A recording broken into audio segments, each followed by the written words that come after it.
Kita mo yan? Ha? Tikman na natin. Ito tayo sa Lasa Kitchen, Year 4. O, diba? Gagawa tayo ng koftables.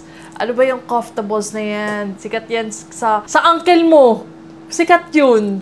Sa uncle mo. Start na tayo. Mag-prep lang tayo ng ating meatballs. Kailangan natin ng ground beef. Meron tayo 1 kilo na beef rito. Minced garlic, konti lang. Minced onion. Tapos salt, ground pepper, cornstarch. Breadcrumbs natin. Lagay. Rusty, quiet! Nagsushoot kami rito, Rusty, quiet. Breadcrumbs. Lagay lang natin. Ito, 1 egg. Ayan, magmi-mix-mix na tayo. Men, may pagka-frozen pa yung giniling natin. Ramdam na ramdam ko. Ayan, no, frozen pa yung nandito.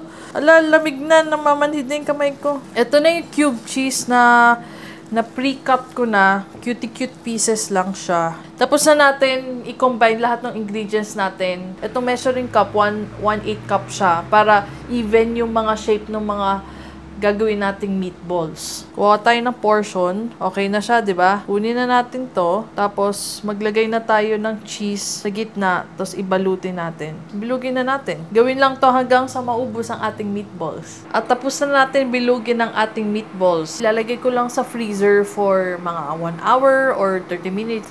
Magsisear na tayo ng ating meatballs. Sa high heat, lagyan ng oil. Medyo marami kasi nga magsisear nga tayo. At kinakabahan ako kasi sobrang lapit ng kalan sa mukha ko. Bahala na si Batman. Saktong sear lang. Saktong pag-brown lang. Ay! I'm scared. Ay! Ay! Hindi, yung papalul... Ang point... Ah! Naka-crop top pa more! Crop top pa more! Nakakaloka. Ba-brown lang natin yung sides niya para mag-firm up lang siya as a meatball. Ganun. Once na nag-cross na ng parang ganyan yung balat niya, pwede na siya hanguin. I-set aside lang natin. Sear na natin yung mga meatballs na may halong tilian. So, medyo marami itong mantika natin. Bawasan natin yung mantika. Tira tayo ng mantikang sakto lang pang gisa natin. At i-on ulit natin kalan. At tuloy-tuloy na tayo magluluto ng ating koftable sauce natin.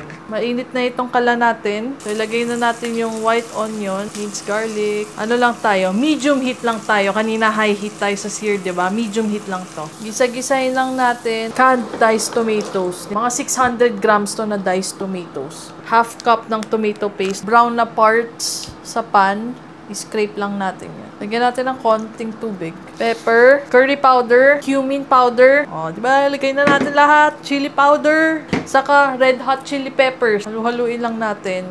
Tikman na natin, ha. Parang kulang na asukal. Lagyan natin asukal. Actually, once na sinimmer natin kasama yung beef, yung mga lasa ng beef mapupunta rin sa koftables. Yun yung nagpapasarap pa ng sauce natin. Parang tumama yung chili flakes dito sa lalamunan ko. Ilagay na natin ang ating meatballs. Ngayon, wag mo iganyan yung meatballs mo, men. Magtitilamsigan lahat. Gumamit ka ng spoon or tongs. Isa-isahin mo talaga yan. Ang paglagay. Gentle lang para hindi siya magtilamsik. Ang favorite part ko kapag nag-order ako ng koftables, yung nakikita ko yung nakikita mong nagfo-float yung cheese galing sa loob ng meatballs. Ay, nako. I love it. Nalagay na natin lahat ng ating meatballs natin sa ating kofta sauce. Turn to medium heat at takpan lang natin. And lutuin lang natin for 10 to 15 minutes. So, meron tayong mga pita bread dito. Tino-toast lang natin yung pita bread natin directly dito sa kalan. Hini-heat up lang namin para mag-char-char lang siya ng konti. Char-char. Mas masarap ang koftables. Syempre, sa kanin, or sa pita bread. Okay, tapos na tayo magluto at i-koftables reveal na tayo. 3, 2, 1. Oh my gosh. Umuusok! Sarap! So, ang plating natin, kuha tayo ng pita bread. Wala, sarap! Kita mo yan? Ha? Tikman na natin. Ang sarap niya sa pita bread. Ang sarap niya sa pita bread. Handa ka na ba, baby boy? Oy, tara! Mag-taste test na tayo dito! Dadamit pa raw siya. Sabi niya, handa ka na siya. Dadamit pa raw siya. Sige, huwag ka na magdamit. Lumabas ka na dyan. Ten ten ten ten ten ten ten ten ten ten ten ten lapit ten ten ten lapit Ate, mic mo. ten ten ten ten. Alam nyo ba, lumabas ako dati sa TV, na yung polo ko, mali yung pagkakabutones, ganyan. Taste test. Napakasarap. Wala pa nga. Legit to. Legit. Mm. Oh, kain na tayo. Ito na yung kakainin namin.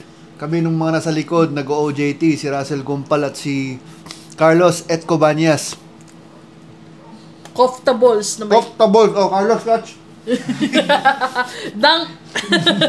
Rusty, apapap. Okay na ako. Oh, okay ka na. Kain na tayo. Thank you. Bye-bye. Bye-bye. Ay, si Rusty. Sumisilip, oh. Ayun si Rusty sumisilip. Ah, Rusty. Gusto pa rin ng Koftables. Rusty, yung galing. Matag Rusty. Bye-bye, Rusty. Bye-bye.